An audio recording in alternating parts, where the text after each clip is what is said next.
Madame, Messieurs, bonsoir. Au sommaire de ce journal, le phénomène demi-terrain réapparaît dans la capitale.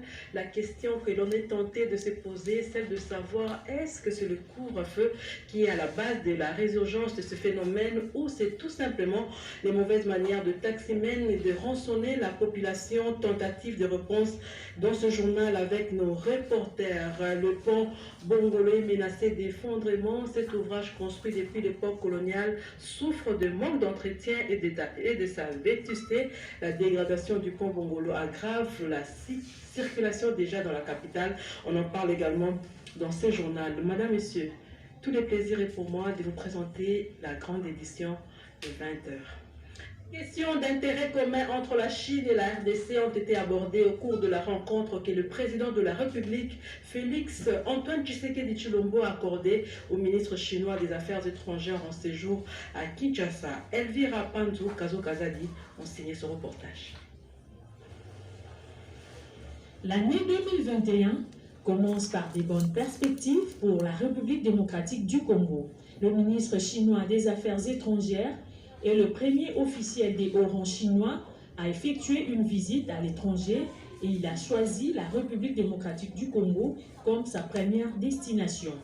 Le patron de la diplomatie chinoise a annoncé au chef de l'État l'annulation par son pays de la dette publique de la RDC envers la Chine, évaluée à 180 millions de yuan, soit plus de 28 millions de dollars américains.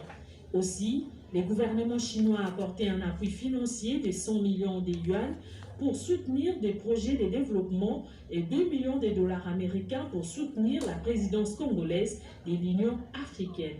Après avoir passé en revue les relations sino-congolaises depuis les années 70 et la nécessité de les redynamiser sur plusieurs axes, les deux hommes d'État ont décidé de réactiver la commission mixte Chine-RDC dès le premier trimestre de cette année. La coopération en matière d'infrastructures, des mines et les relations Chine-Afrique ont aussi été évoquées. En sa qualité de président en exercice de l'Union africaine, le président Félix Antoine Tshisekedi Tshilombo est l'interlocuteur principal au nom du continent africain avec qui la Chine entend développer un partenariat privilégié. La Chine tient à accompagner le président Félix Antoine Tshisekedi Tshilombo à réussir son mandat, ce qui explique cet appui financier. L'annulation de la dette devrait permettre à la RDC de lutter efficacement contre la pandémie de Covid-19. Présente à cette rencontre, la ministre des Affaires étrangères, Mme Toumba Nzeza, s'est réjouie de ces décisions du gouvernement chinois. C'est en période de difficultés qu'on reconnaît le vrai ami et la Chine fait partie des amis de la RDC, a-t-elle dit. La patronne de la diplomatie congolaise a indiqué avoir obtenu de la Chine la réhabilitation du ministère des Affaires étrangères congolais. Arrivé à Kinshasa, c'est mardi 5 janvier 2021, le ministre chinois des Affaires étrangères est à la tête d'une forte délégation. Le président de la République était assisté, entre autres, de la ministre des Affaires étrangères, de son directeur de cabinet AI et de plusieurs conseillers principaux. Lambert Mende Omalanga, député national élu de Sankourou et autorité morale du parti CCU, Convention des Congolais Unis, reçu par le chef de l'État Félix Antoine Tshisekedi Tshilombo. Les contenus de leurs échanges n'a pas été révélé, mais je vous propose de suivre ce reportage que nous proposent Kazo-Kazadi et Hervé Rapandou. Président national du parti Convention des Congolais Unis et cadre du FCC, M. Lambert Mende Omalanga a sollicité et obtenu, ce mercredi 6 janvier, une rencontre avec le chef de l'État, Félix Antoine Tshisekedi Tshilombo. L'élu des Sankourou est arrivé au Palais de la Nation, accompagné de M. Thierry Mosenepo, communicant du FCC et secrétaire général de son parti, le CCU. Lambert Mende Omalanga a échangé pendant près d'une heure avec le chef de l'État. Si l'élu de Sankourou, pourtant très habitué de caméras et micros, n'a pas fait de déclaration à l'issue de cette rencontre, la présence d'un collaborateur politique laisse penser que la politique nationale était au centre de cette rencontre. L'ancien ministre de la Communication et Médias est entré au bureau du chef de l'État avec une farce chemise en main dont le contenu n'a pas été révélé.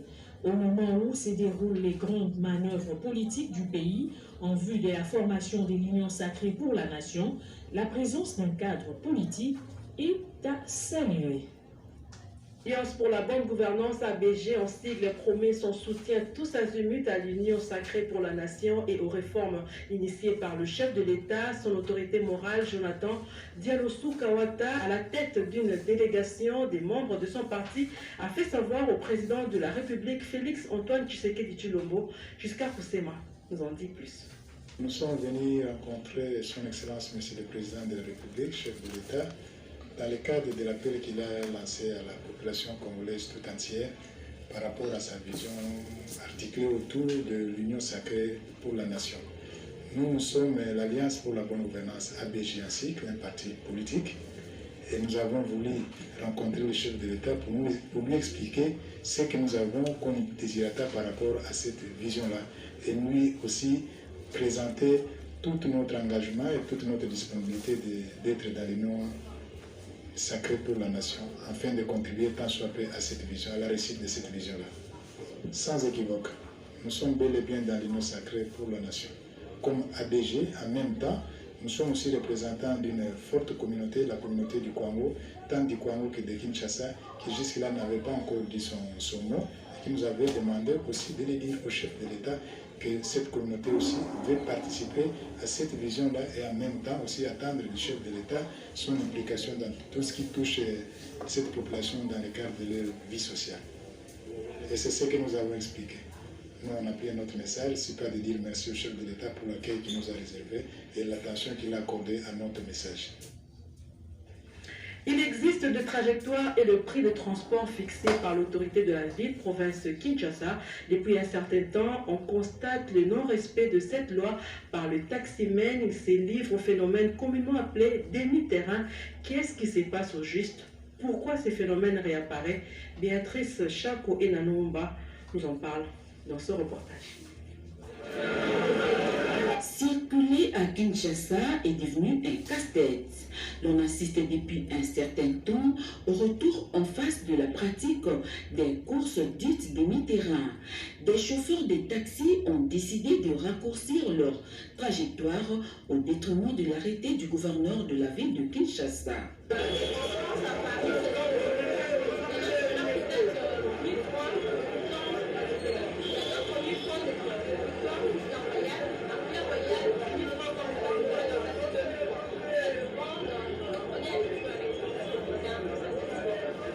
Le comportement de tous les acteurs en présence des agents de l'État, les chauffeurs et passagers pose un véritable problème.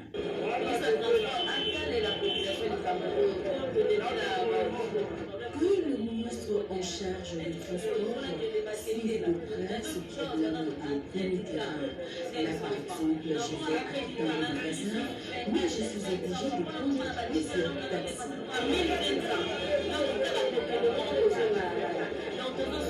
Des mentalités sur le respect des lois en vigueur au regard des plaintes provoquées par des tracasseries, il y a lieu d'interpeller l'autorité urbaine. On reste sur la route, cette fois-ci avec le pont Bongolo, je l'ai dit en ouverture, est menacé d'effondrement. Cet ouvrage construit depuis le pont colonial souffre de manque d'entretien et de sa vétusté. La dégradation du pont Bongolo aggrave déjà la circulation dans la ville-province Kinshasa. Sa réhabilitation est attendue par tous les usagers de cette route, nous dit Serge Mata. Nous sommes sur le pont Bongolo, jeté sur la rivière Funa, non loin de l'université Kimbanguiste dans la commune de Kalamou. Ici, les premiers signes en marche, la modernisation de ces ponts routiers ne sont pas encore visibles. Et pourtant, le gouverneur de la ville-province Kinshasa avait lancé en date du 29 octobre 2019 les grands travaux de réhabilitation de ces ponts routiers qui n'ont toujours pas commencé jusqu'à ces jours. L'inquiétude a alors gagné la population. Nous sommes fatigués, trop de promesses, rien ne se passe ici.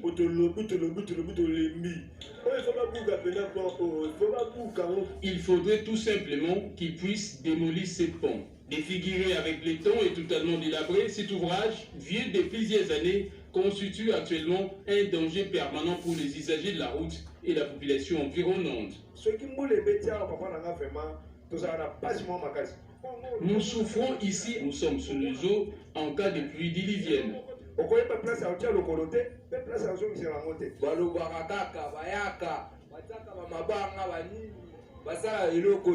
J'ai vraiment beaucoup à dire, mais je me réserve. Nous irons jusqu'où comme ça? Et pourtant, nous sommes à Kinshasa, comme si nous étions au village. Pour l'heure, son effondrement est en train d'être précipité par les eaux de la rivière Funa, qui déborde souvent à chaque occasion des pluies diluviennes, emportant également des ordures ménagères qui viennent s'entasser sur les deux côtés du pont Bongolo. Nous sommes en train de déclarer ce qui nous appartient. On ne veut pas exploiter la route, même les transports en commun sont en train de les tourner, mais il faut arranger aussi ce qui nous appartient. Nous sommes le petit peuple. Veuillez arranger la route. Nous vous invitons, monsieur le gouverneur, avec votre gouvernement provincial, à revoir rapidement votre comptabilité pour que la route de Bongolo, le train puisse être relancée d'ici le mois de janvier. Franchement, c'est terrible là-bas. Le pont là ne coûte pas les milliards. Il est donc nécessaire de suspendre les trafics sur ce tronçon avant que les pluies n'arrivent. Nouvelle année avec des nouveaux bus pour Transco. L'entreprise entend relancer ses activités avec la mise en circulation de nouveaux bus récemment acquis. Le ministre de Transport et le comité de gestion se sont concertés pour arrêter des stratégies de relancer des activités de Transco, nous dit Vital Pagabita. Le gouvernement, sous l'impulsion du chef de l'État Félix-Antoine Tshisekedi Tshilombo, tient à la revitalisation de Transco. La séance de travail du ministre des Transports et Voies de Communication Didier Mazenga Mukanzu avec les conseils d'administration a permis de baliser les nouveaux chemins. Rémi Kachoko, président du conseil d'administration de Transco. Son Excellence, Monsieur le ministre, nous a appelé pour qu'on fasse le point sur la situation de l'entreprise. C'est comment l'entreprise revient au travail. Il y a des nouveaux bus qui sont venus, il y a des préalables pour que ces bus roulent, il y a des préalables pour qu'on répare un certain nombre de bus anciens pour qu'ils rentrent en circulation. C'est des problèmes liés à l'activité des transports qui ont été débattus dans une longue séance de travail, évidemment. Et nous continuons à solliciter son appui et l'appui du gouvernement pour qu'on décante les problèmes sérieux, les problèmes structurels qui pèsent sur le transport. Le jour où notre partenaire qui a mis en place l'entreprise, le groupe français RATP, quittait notre pays, ils ont dit que cette entreprise n'allait pas survivre pendant 6 mois après eux, derrière eux. Mais nous sommes à 8 ans aujourd'hui, donc il y a eu quand même un effort qui a été fait. Le ministre des Transports et Voies de Communication, Didier Mazenga Mukanzu, a rassuré les membres du conseil d'administration qu'il s'impliquera dans l'exonération des 14 conteneurs transportant les pièces de rechange des bus Transco. Concernant la problématique de tarification du billet, le patron des transports a indiqué qu'il est en concertation avec son collègue de l'économie pour arrêter un nouveau tarif de bus Transco. Ce, avant de confirmer l'arrivée du 3e lot des 110 bus Transco le 26 janvier 2021 au port de Boma. Politique, les présidents des ligues de jeunes des partis membres de l'Union sacrée se sont retrouvés pour arrêter une stratégie commune en vue de faire face aux enjeux politiques de l'heure. À l'issue de cette réunion, ils ont fait une déclaration de soutien lue par le docteur Emmanuel Dioko. C'est un reportage d'Alain Pikaï.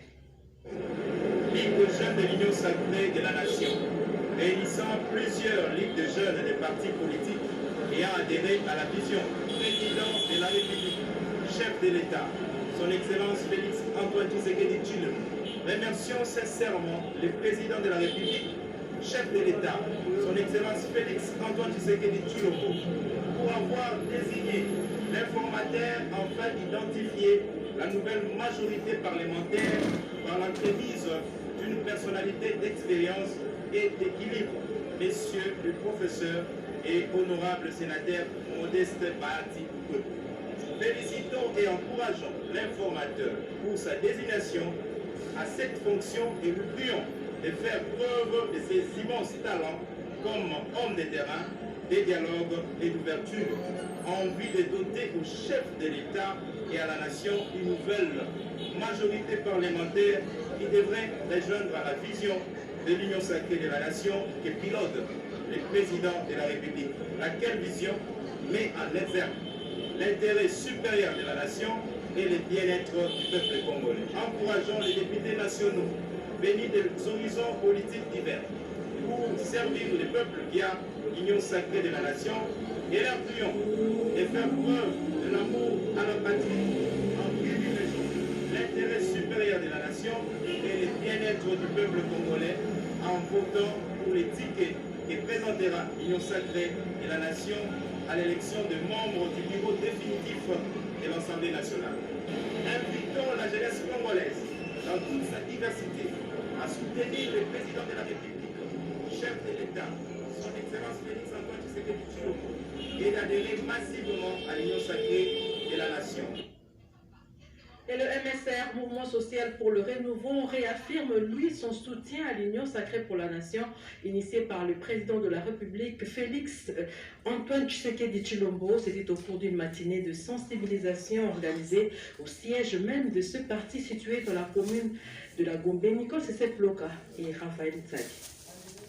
Les représentants de toutes les fédérations, le mouvement social pour le renouveau MSR, parti politique des leaders de proximité s'engagent à accompagner le chef de l'État, Félix Antoine Tshisekedi Tshilombo, dans sa nouvelle vision pour le salut du peuple congolais, a indiqué son secrétaire général et président du regroupement ADRP, l'honorable François Roberta Masumbuko. Qu'est-ce que la population congolaise doit attendre du MSR? Cette volonté politique que vient d'exprimer les bureaux politiques de notre parti d'accompagner son Excellence, Monsieur le Président de la République, Félix Antoine Tshisekedi Tshilombo, dans sa vision Union sacrée pour la nation, pour objectif la refondation de l'État congolais.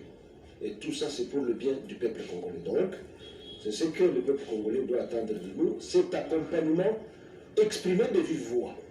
Notre groupement politique s'est exprimé en date du 13 décembre 2020, nous donnant mandat et nous renouvelons sa confiance pour qu'on aille rencontrer son Excellence Monsieur le Président de la République pour lui dire que l'ADRP, qui est notre regroupement, a capté 5 sur 5 son appel au peuple congolais de l'accompagner dans la vision qui est la sienne, et nous lui avons transmis ce message et c'est ça la position officielle de l'ADRP.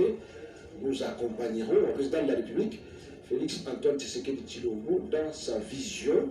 Le bureau politique du MSR met en garde tous ceux qui posent des actions démesurées sans avoir reçu le mandat du parti. Et je vous parle comme secrétaire général du mouvement social pour le renouveau.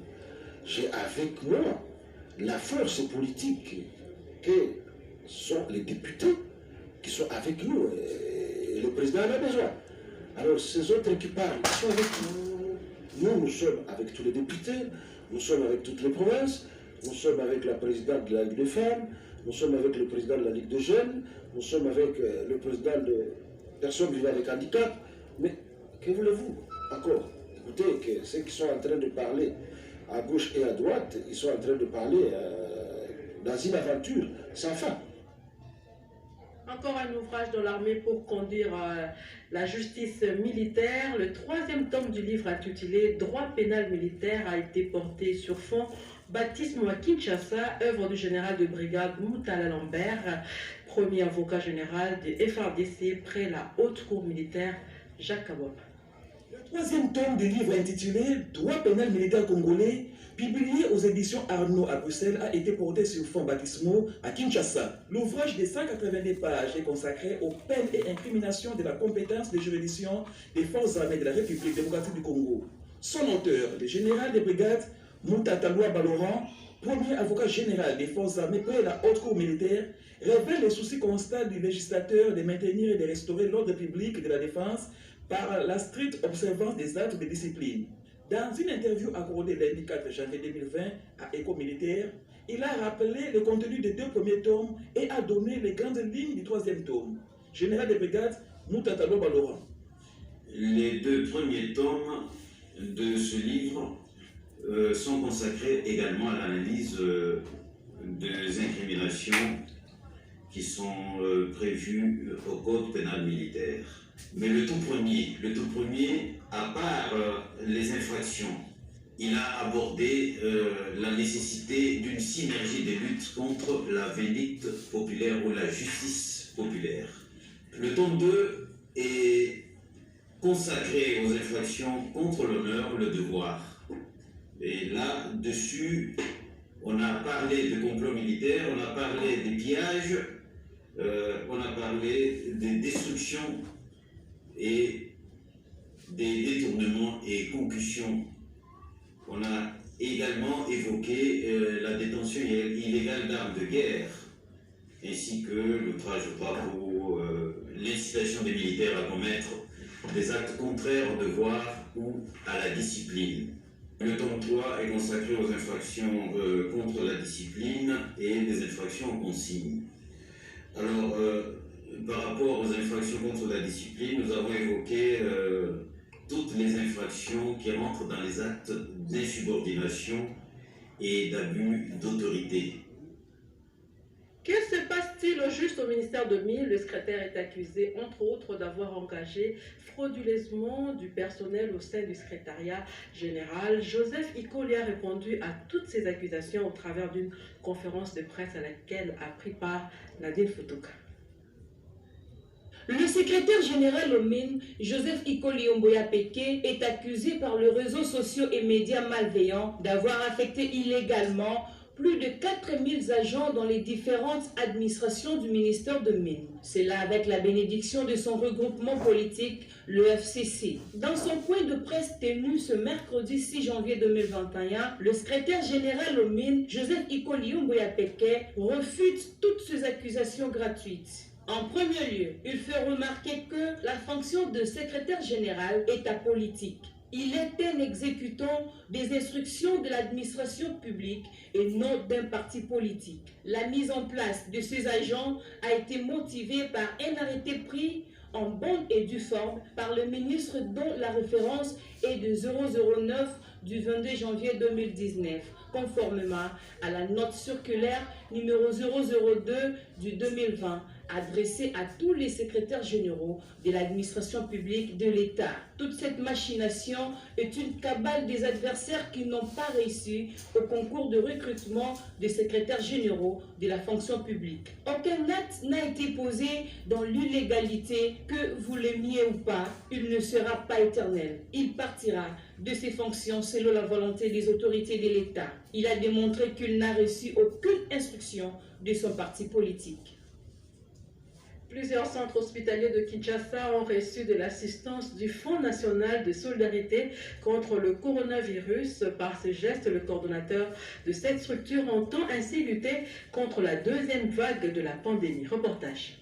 Dans le cadre de la lutte contre la pandémie de la COVID-19 en République démocratique du Congo, que le Fonds national de solidarité contre le coronavirus, dans sa mission d'apporter une assistance aux patients, a organisé une série de distributions des articles médicaux aux 28 structures sanitaires de la ville-province de Kinshasa, à savoir les gants, le masque faciaux, le masque visière, les lunettes de protection, les blouses chirurgicales, les combinaisons médicales, les savons liquides de 350 ml, les gels hydroalcooliques, les seaux en plastique de 20 litres, les thermoflash, ainsi que les blouses de malades. Ce don est le bienvenu, surtout pour cette deuxième vague, dans les centres hospitaliers.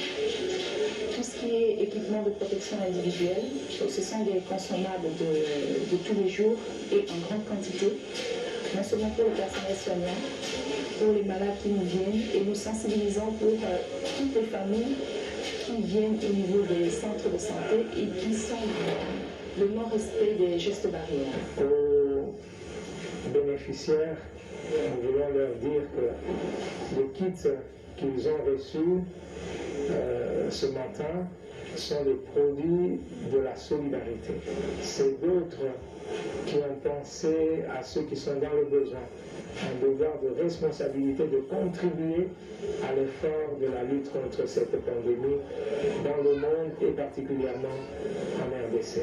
Il s'y est de noter que le coordonnateur du Fonds national contre le coronavirus exhorte la population en général à respecter strictement les mesures barrières pour se protéger et protéger les autres. Il a aussi saisi l'occasion pour remercier le président de la République, Félix-Antoine Tshisekedi Tshilombo, pour son implication personnelle dans cette démarche.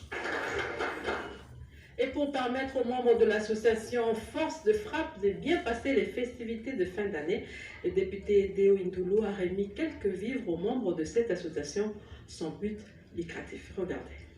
À l'occasion des festivités de fin d'année, l'autorité morale des forces de frappe, Deo Ndoulou, a procédé à la distribution des vivres et non-vivres aux membres de cette association, représentée par les délégués des 5 communes de la circonscription du Moamba. Ce énième geste de générosité de l'honorable Deo Ndoulou vise le partage, l'amour et la consolidation des liens au sein de l'association Force de frappe. Dans sa gibecière, l'autorité morale des forces de frappe a prévu les sacs de riz, les cartons de poulet et autres vivres et non-vivres. Les bénéficiaires ont exprimé leur satisfaction à l'endroit de l'autorité morale des forces de frappe qui a pensé partager avec les siens en cette période de festivités de fin d'année, tout en le remerciant pour cette initiative qui a pris corps depuis plusieurs années. Les uns et les autres avaient un seul mot: merci à Dieu pour ce bienfaiteur. Signalant que la distribution des vivres s'est faite dans le strict respect des gestes barrières compte tenu de la crise sanitaire liée à la pandémie de Covid-19.